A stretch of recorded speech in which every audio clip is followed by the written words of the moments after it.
are considered as the best friends of students in a real sense.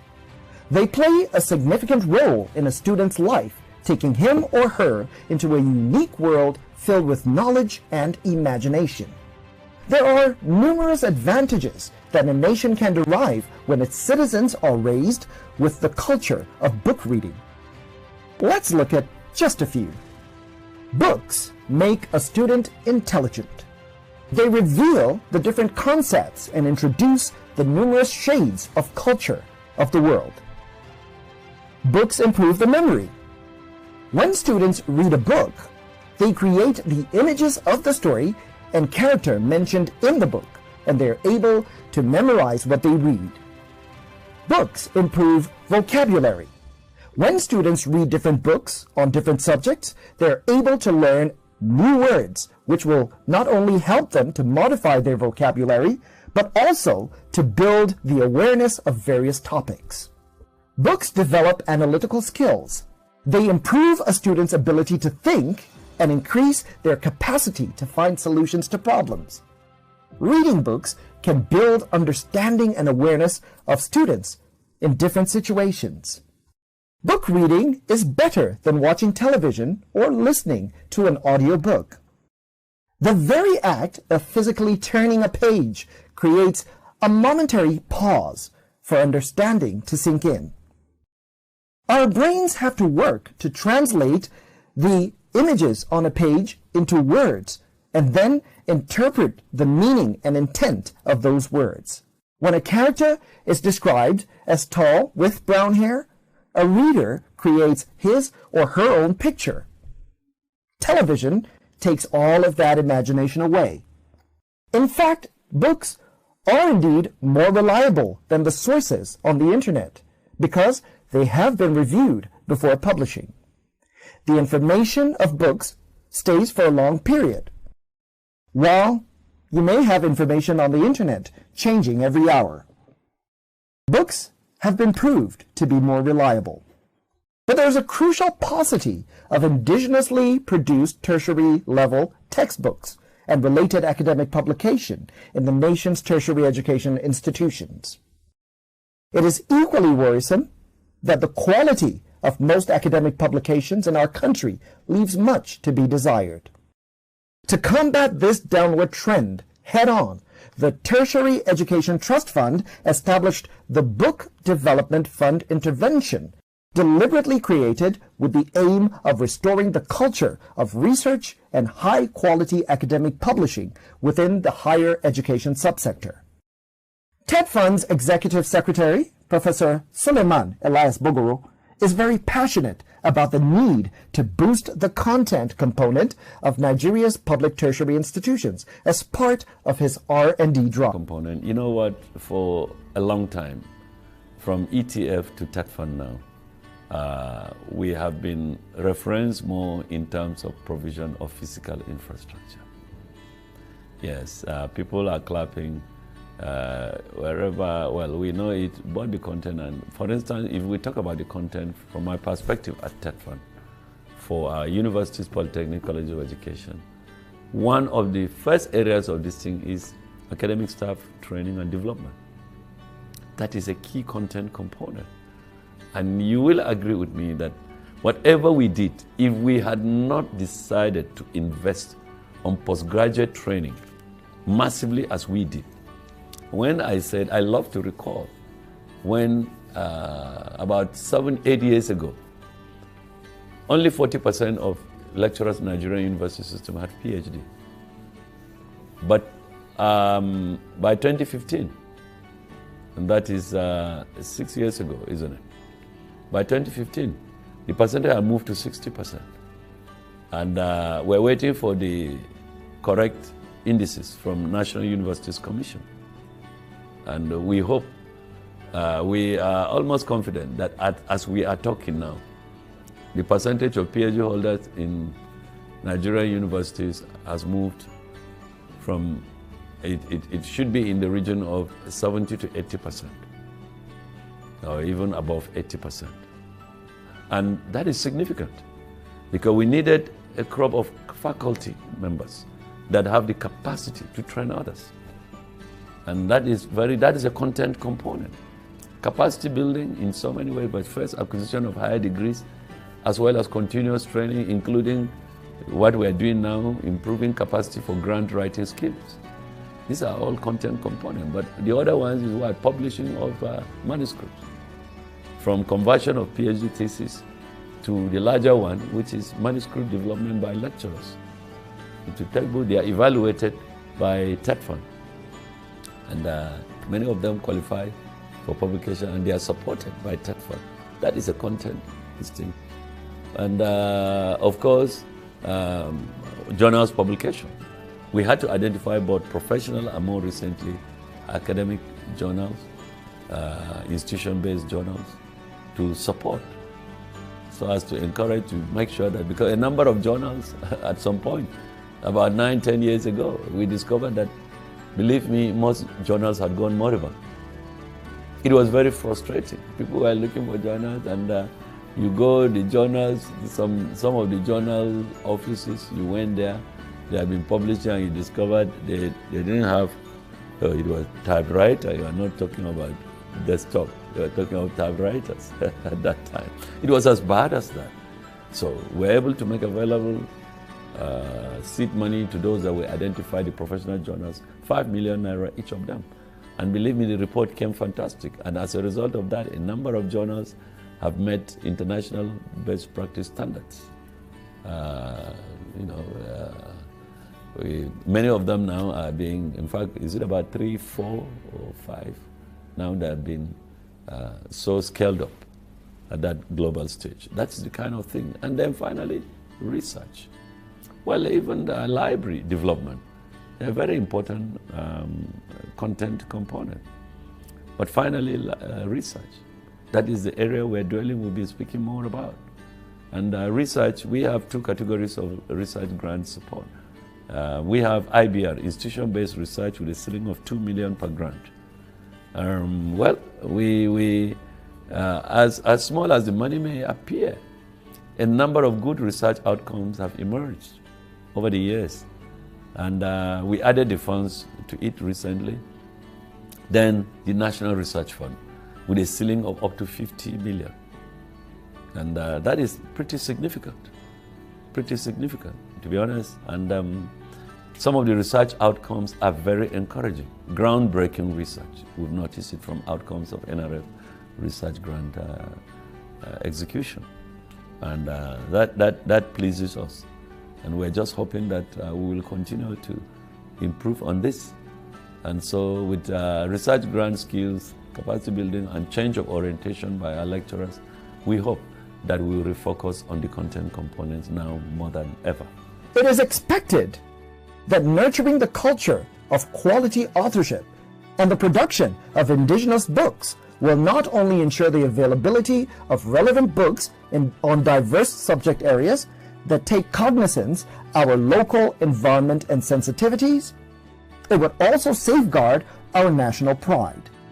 While it's true that foreign books are helpful, an indigenous book industry is needed to provide opportunities for the nation's writers, thinkers, and artists. To facilitate effective implementation of the Higher Education Book Development Program, a technical advisory group was constituted in 2010. By August 2019, a new technical advisory group was inaugurated, saddled with the daunting task of turning things around by ensuring the harvest and publication of high-quality tertiary-level texts, especially from our tertiary education institutions. The expectation of the fund is that senior academics should be able to produce exceptional quality manuscripts for the academia, as well as to serve as mentors to young and mid-career academics. They should be challenged to take advantage of the funding opportunity from TETFund for this purpose.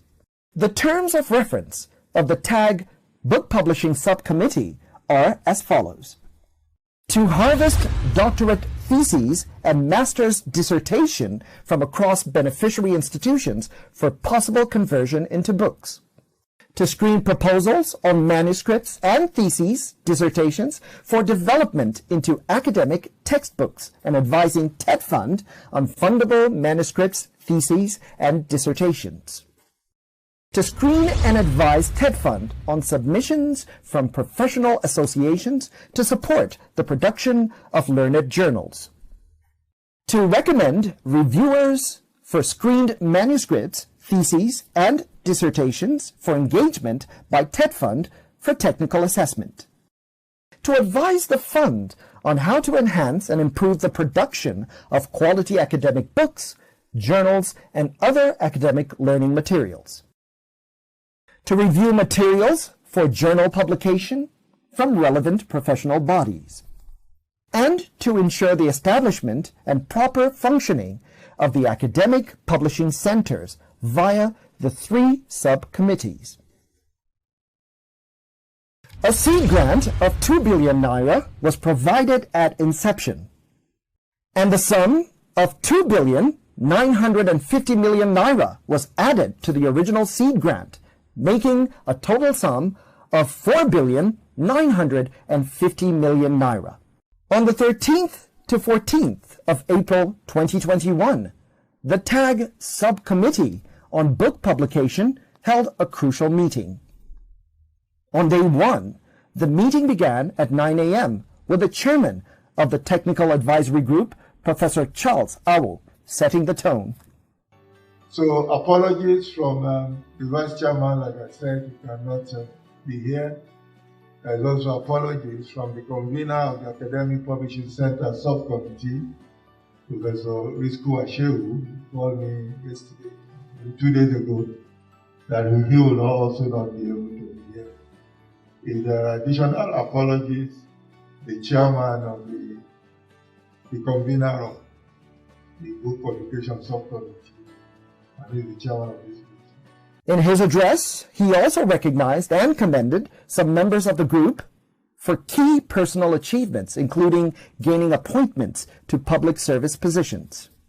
Yesterday, I got the pleasant news of the appointment of one of us again, Professor Nasir Vidama, as a special assistant to the Senate President on economic matters. So we rejoice. Again, 2 additional appointments. We know that the federal government has set up visitation panels to universities.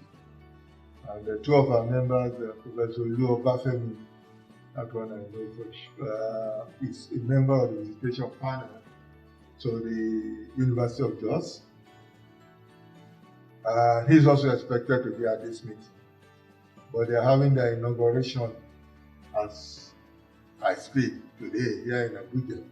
Following the chairman's comments, the convener, Book Publication Subcommittee, Professor John Sani Illa, delivered his welcome remarks, appreciating the TAG chairman for his unrelenting support to the committee and calling for a moment of silence in honor of committee members who had recently passed away. TETFund and the track of their various activities and so on. So we are happy, at least, that we are able to meet at this particular point in time. So we are very welcome, sir. The committee always benefits actually from its wealth of experience and drive. At times, I wonder, you are up by 1 a.m. and you now see an email coming from Professor O. So I need to tell my son, this man, does he sleep at all? And so on. But I think that is the level of his drive and commitment actually to this particular project. So you're most welcome, sir. I thank you very much, sir. The subcommittee engaged in its first session of robust discussion with critical inputs, which included updates from the Secretariat, presentation of outstanding reports from assessors, and the submission of requests from authors to revise theses for conversion into books. If you look at the agenda, we are now on Roman 3, outstanding reports from assessors. If you look at page page 17 of the file, there is a list of about 6, such reports, starting with bully, self-disclosure, and sexual incompatibility as correlates of marital instability among newly married adults in Nigeria. Analysis of errors committed in solving fraction problems by senior, and the final recommendation that there is need for major restructuring and modification in order to turn the thesis into a book that can be useful to students and teachers. This will require, inclusion of other materials as indicated in the outline structure in 4 above. For TETFund. When you're talking of relevance, you're not just talking of a monolithic thing, you're talking of social relevance, cultural relevance, political relevance, and so on. And even though we have not analyzed them here, the professional knows what to look for. Outside the box of professionalism, they actually bring the relevance out. So that in such review, maybe you bring a professional to review along with a layman in quote, another member that is not in the core of the field. There's a great shortage of books at all levels of education in Nigeria, but the most acute being at the tertiary level due to an overwhelming dependence on imported books. These are insufficient to continually feed the content demand created by a research and development-driven economy, or sustain the existing and future centers of excellence. Because the TETFund paradigm shift is holistic, it is taking all aspects of knowledge economy into consideration. Solutions are being provided by TETFund interventions for the availability and accessibility of Nigerian textbooks for universities, polytechnics, and colleges of education. This subcommittee, in its deliberation, took a crucial look at textbooks in various subject matters, receiving feedback from coordinating editors, analyzing outstanding challenges with basic textbooks, and receiving submissions of drafts and submissions of reviews of basic textbooks. What we have from the Secretariat, I'm happy the TAC chair himself is here, is circulated on page 14. These are the just like the TAC chair mentioned in the morning, the coordinating editors are full ahead, working based on the discussions we're having with them. Many of them have continued to work. The authors have submitted their chapters where there are problems, they seek clarifications, and so on and so forth. But for now, this is what we have received, meaning these are the coordinating editors that have submitted their texts. We have number 1, Fundamentals of Chemistry. Fundamentals of Chemistry by 3 coordinating editors, Professor Oyewole, Professor Okute, and Professor Logdeep. The authors, there are many of them, that's why you have Suleiman et al. And then TAC chair also appointed a reviewer, and that's Professor Enohgk, who is also a member of TAG, and this was dispatched on the 10th of March 2021. I think he's working on it. Appears highly satisfied with it, and he recommends that it be developed into a book of research outcome. He said, if reviewed, that's my challenge. He has actually reviewed the work chapter by chapter, making his own comments, but he has not really suggested any areas of improvement. But he has provided a structure for the proposed book, so to speak. Following this intervention, the subcommittee went on recess for the day, with their minds firmly fixed on one objective: to achieve a successful paradigm shift that will institutionalize research and development as a catalyst for Nigeria's economic competitiveness.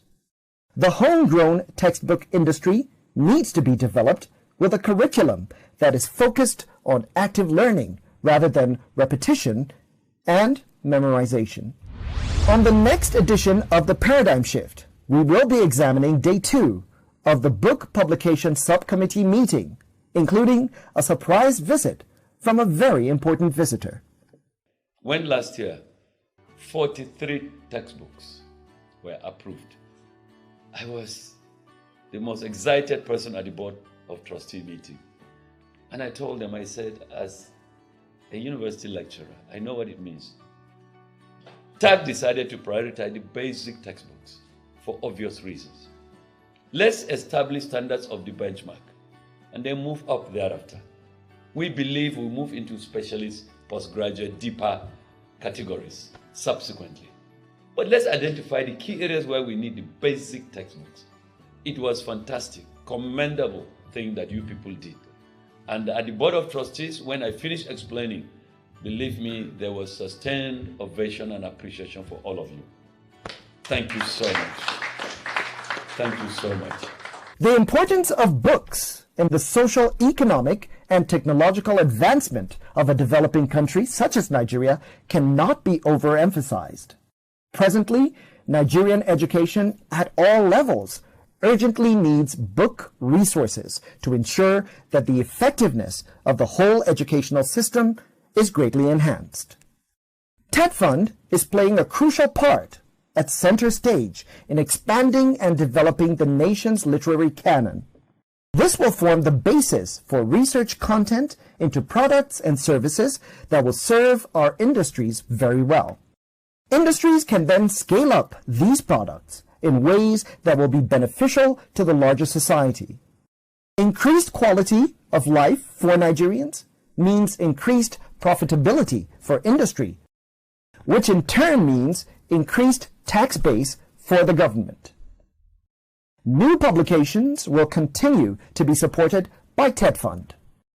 Nigerian textbooks can then be repurposed and distributed as multimedia content, with the government through TETFund taking an active role in the construction and refurbishment of new and existing libraries respectively. And that is the paradigm shift.